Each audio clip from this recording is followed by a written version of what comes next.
नमस्कार, मैं डॉक्टर हेमंत आज आपको बताने जा रहा हूँ फॉलिक एसिड डेफिशिएंसी एनीमिया के बारे में। तो जैसे कि हम बात करते हैं, इसमें क्या होता है, फॉलिक एसिड डेफिशिएंसी एनीमिया में क्या होता है, वही B12 जैसे ही सिम्टम्स आते हैं। टिंगलिंग सेंसेशन होती है, पैरों में कांटे का चलना, हाथ पैरों में जलन होना, टंग का स्वेलन होना, ठीक है, कमजोरी आना, वीकनेस होना, सांस का फूलना, थकान रहना, पैरों में नंबनेस रहना, चींटियों का चलना, ये सारे symptoms folic acid deficiency anaemia में आते हैं। और ये एनीमिया मोस्ट कॉमन होता है प्रेगनेंसी के दौरान। जो प्रेग्नेंट लेडी होती है उनमें फॉलिक एसिड डेफिशिएंसी एनीमिया क्यों होता है, क्योंकि ये फॉलिक एसिड का रिक्वायरमेंट बढ़ जाता है। तो अगर फॉलिक एसिड डेफिशिएंसी एनीमिया है प्रेगनेंसी के दौरान, तो उस समय क्या होता है, फीटस को न्यूरल ट्यूब डिफेक्ट होता है, एनेंसेफेली ब्रेन डेवलप ही नहीं होगा। तो इसलिए फॉलिक एसिड हम बाहर से भी सप्लीमेंट देते हैं, जो कि बहुत जरूरी है, हर प्रेग्नेंट लेडी को लेना चाहिए। और फॉलिक एसिड डेफिशिएंसी एनीमिया के क्या कारण हो सकते हैं, वो है जैसे ड्यूडेनल अल्सर और स्मॉल आंतों के क्रॉन्स डिजीज है। तो जो फॉलिक एसिड है वो कहाँ से एब्जॉर्ब होता है हमारी बॉडी में, फॉलिक एसिड एब्जॉर्ब होता है आपके जेजेनम से। जेजेनम जो कि छोटी आंत का पार्ट होता है, ड्यूडेनम, जेजेनम, इलियम, तो ये जेजेनम से एब्जॉर्ब होगा। तो जेजेनम में कोई अल्सर हो, जैसे क्रॉन्स डिजीज मैंने बोल दिया, कोई माल एब्जॉर्प्शन सिंड्रोम हो कि कुछ एब्जॉर्ब नहीं हो पा रहा है, या पेशेंट को गैस्ट्राइटिस हो तो फूड अच्छा प्रॉपर नहीं ले पा रहा है, ग्रीन वेजिटेबल्स का डेफिशिएंसी होना।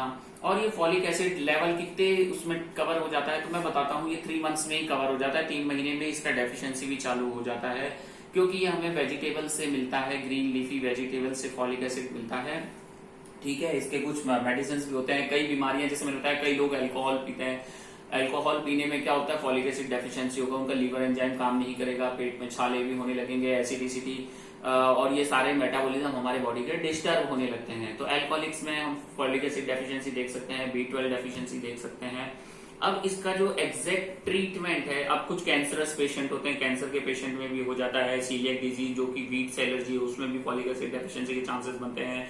कोई इम्यूनो कम्प्रोमाइज्ड स्टेट है, उसमें भी फॉलिक एसिड डेफिशिएंसी के चांसेस बनते हैं। तो बहुत सारी चीजें हैं, कुछ दवाइयां हैं जो फॉलिक एसिड डेफिशिएंसी करती है, जैसे कि एपिलेप्सी में दी जाने वाली दवाइयां फेनिटॉइन है, ये सब जो दवाइयां हैं वो सल्फर ड्रग्स वगैरह हैं, ये फॉलिक एसिड डेफिशिएंसी करते हैं। एनएसआईडी लेता है तो गैस्ट्राइटिस, गैस्ट्रिक अल्सर वगैरह पेशेंट को होते हैं, तो इन सबसे भी प्रॉपर बॉडी में एब्जॉर्प्शन नहीं हो पाता है, माल न्यूट्रिशन हो जाता है, तो फॉलिक एसिड डेफिशिएंसी होता है पेशेंट को। अब इसको हम कैसे पहचाने, सीबीसी आप ऑर्डर कीजिए तो सीबीसी के अंदर हमें एमसीबी का साइज बढ़ा हुआ मिलेगा, एमसीएच का साइज बढ़ा हुआ मिलेगा।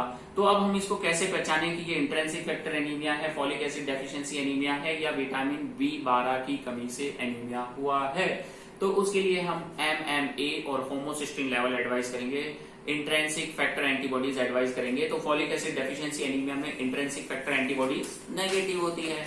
दूसरा जो MMA टेस्ट हम एडवाइस करते हैं, वो इसमें क्या होता है, फॉलिक एसिड डेफिशिएंसी के अंदर नॉर्मल होता है, और जो होमोसिस्टिन टेस्ट होता है वो आपका इंक्रीज होता है। क्यों, क्योंकि यहाँ पे क्या है, फॉलिक एसिड नहीं बन रहा है। तो फॉलिक एसिड नहीं बन रहा है तो फिर जो होमोसिस्टिन है वो बनता जाएगा, आगे कन्वर्ट नहीं हो पाएगा। ठीक है, तो आगे कन्वर्ट नहीं हो पाता, तो इसमें होमोसिस्टिन लेवल बढ़ जाता है।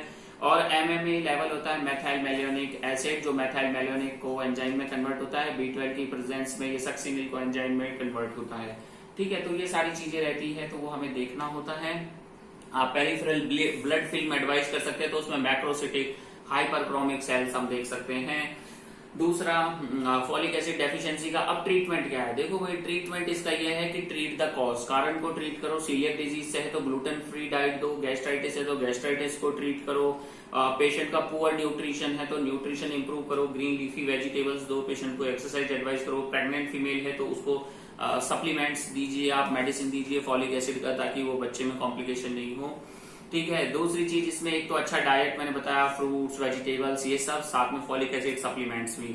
उसके बाद अब मैं आपको बताता हूँ कि इसमें हमने डायग्नोसिस बात कर ली, साइन सिम्टम बात कर ली। अब इसमें फॉलिक एसिड में आप सोचेंगे कि मेरे सारे सिम्टम्स चले जाएं, तो इतनी जल्दी इसमें सिम्टम्स नहीं जाते हैं। कई बार क्या होता है, विटामिन D डेफिशिएंसी और भी बहुत सारी डेफिशिएंसी रहती है। कई बार आपका नर्व वीक हो गया है कंटिन्यूअस फॉलिक एसिड डेफिशिएंसी के रहने से, तो उसको हम इम्प्रूव करते हैं। और भी अदर कॉजेस फाइंड आउट करने पड़ते हैं कि कोई और बीमारी के कारण तो नहीं हुआ, तो ऑलवेज ट्रीट द कॉज। तो मैं यही कहूंगा, खुद से कोई भी दवाई नहीं लें, क्योंकि इनके साइड इफेक्ट्स होते हैं मेडिसिन के। आप हमेशा डॉक्टर से राय लें, और अगर आपको ये वीडियो अच्छा लगता है तो इसको सब्सक्राइब करें, और आपको भी फॉलिक एसिड डेफिशिएंसी नाम का एनीमिया है तो आप मुझसे कांटेक्ट कर सकते हैं, मैं आपकी हेल्प जरूर करूंगा। मैं डॉक्टर हेमंत शर्मा, डिस्क्रिप्शन में अपना नंबर डालूंगा तो उस पर आप कांटेक्ट कीजिए। थैंक यू, धन्यवाद, नमस्कार।